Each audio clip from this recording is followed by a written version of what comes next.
Abonnez-vous sur notre chaîne YouTube Kadhafi Moumoudi pour ne rien manquer.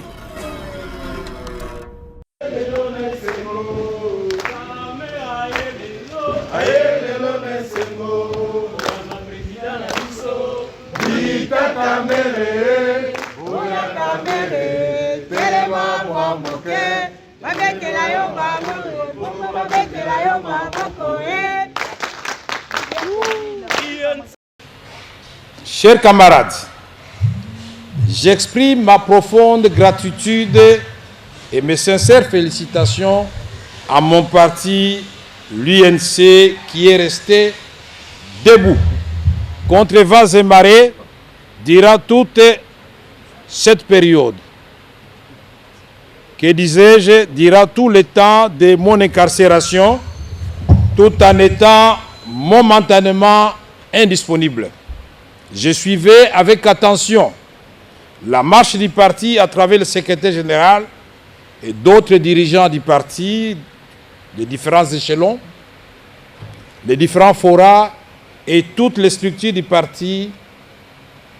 J'ai dit que l'INC a réellement rayonné dans cette période très sombre.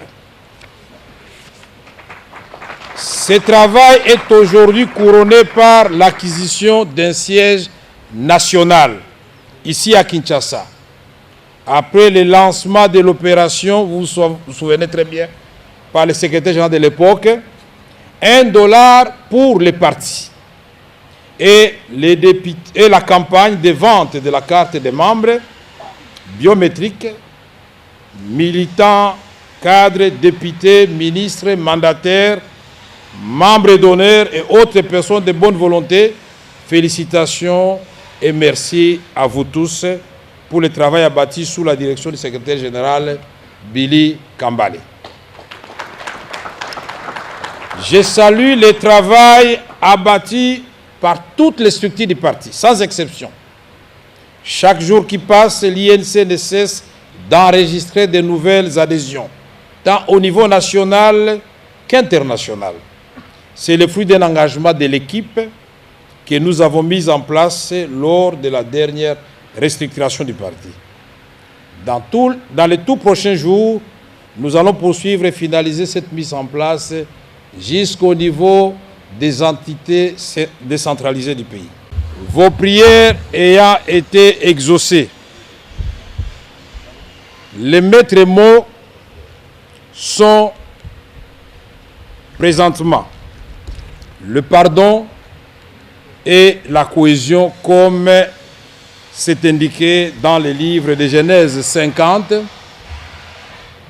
15 et 45, 4 à 5, dont je vous recommande la lecture.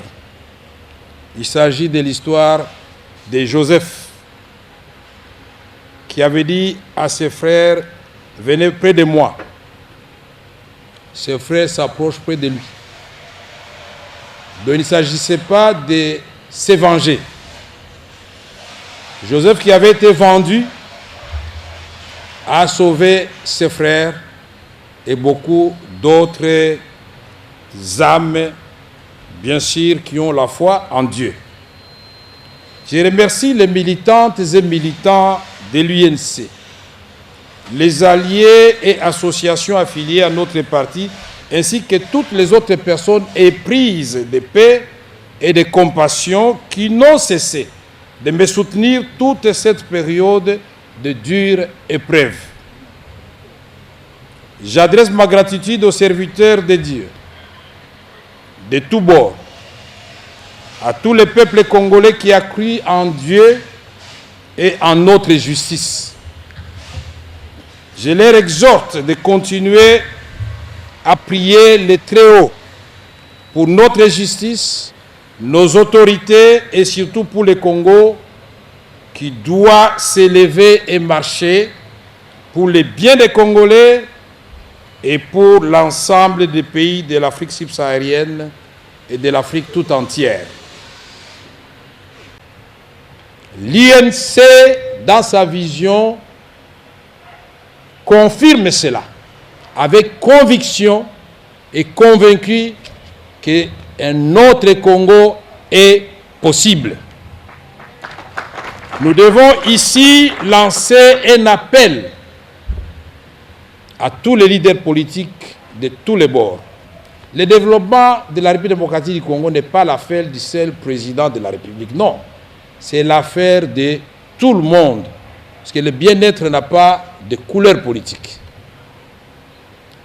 Après l'entretien fructueux que j'ai eu avec son Excellence, Monsieur le Président de la République, j'ai entamé des contacts à la demande de plusieurs ambassadeurs pour discuter du problème qui aujourd'hui gangrène l'Est de la République démocratique du Congo.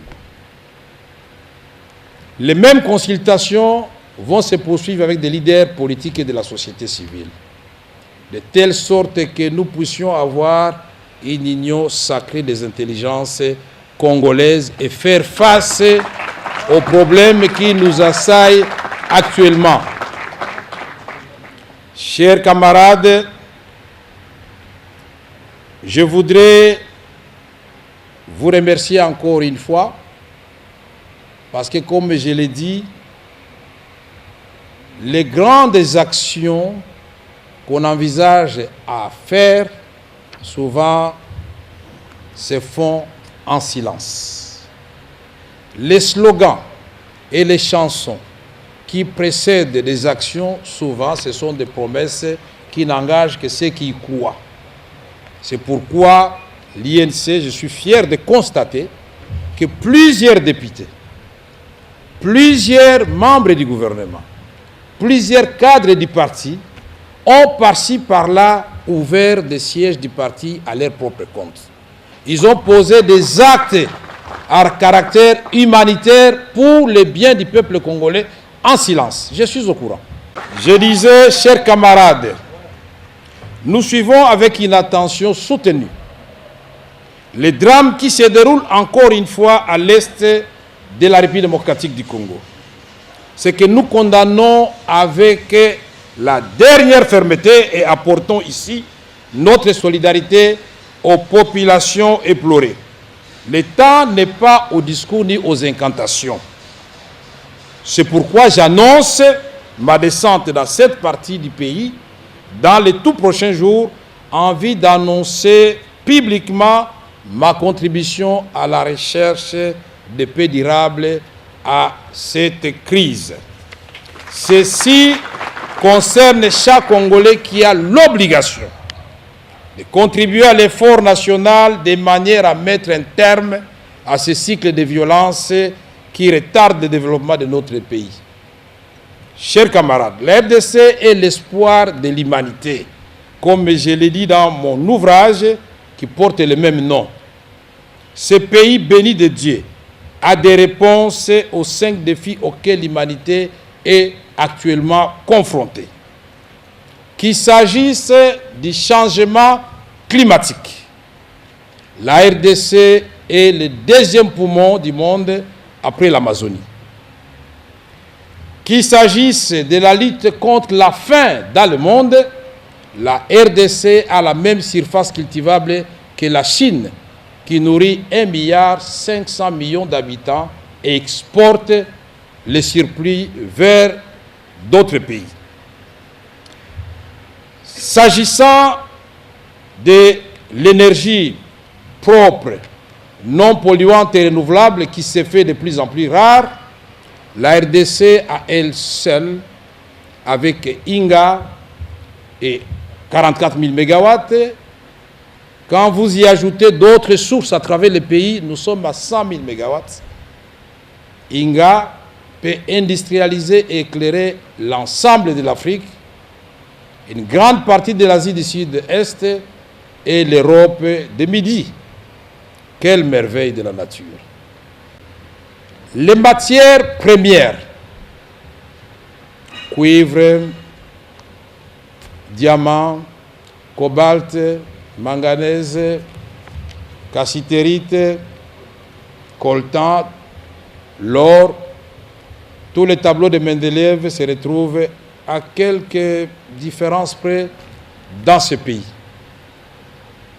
Donc, notre pays peut aujourd'hui résoudre ce problème de l'humanité, mais malheureusement, ça se fait chaque jour aux dépens des Congolais.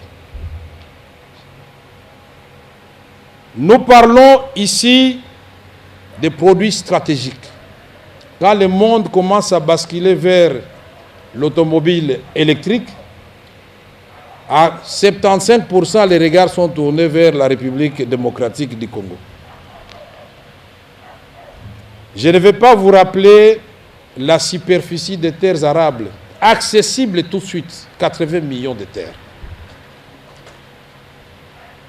Irrigable, 40 millions de terres.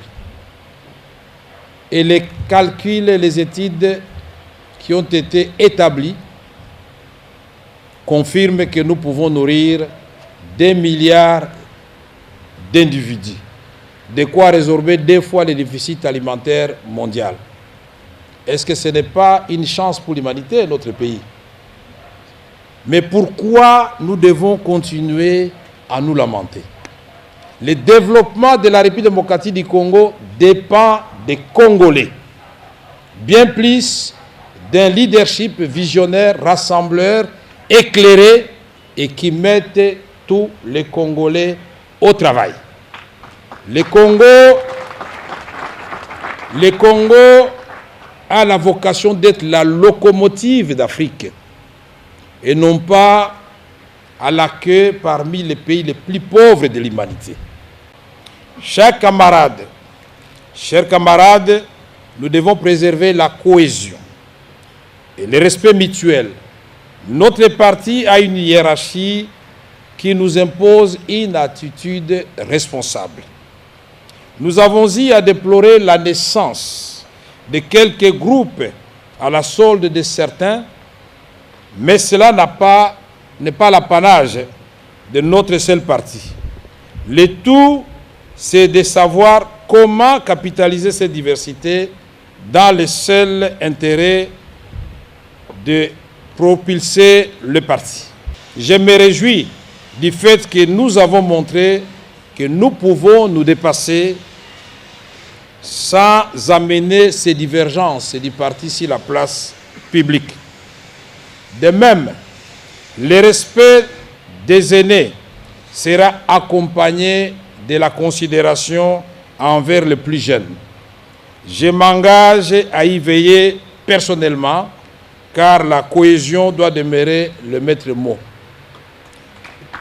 La gestion des ambitions dans une circonscription électorale ne devrait pas susciter de la rivalité négative ni de l'animosité. Chers camarades, travaillons ensemble et ensemble nous sommes forts. Ensemble, nous allons donner à l'INC un grand groupe parlementaire. C'est notre objectif pour les élections de 2023. Et pour y parvenir, nous devons rester unis, soudés et cultiver l'amour parmi nous. Chers camarades, nous suivons avec une attention soutenue les drames qui se déroulent encore une fois à l'est de la République démocratique du Congo, c'est que nous condamnons avec fermeté. Monsieur le Président, voici donc le certificat d'enregistrement et ce n'est pas au nom de Vital Kamerhe, non. C'est au nom de Union pour la Nation Congolaise en sigle UNC, parti politique enregistré par l'arrêté ministériel numéro 111 du 19 juin 2010. Je remets donc officiellement le certificat d'enregistrement au président national qui va nous aider à garder ce certificat jalousement parce que ça, ce n'est que le début du processus. Nous achèterons partout sur toute l'étendue de la République et l'UNC aura son propre patrimoine.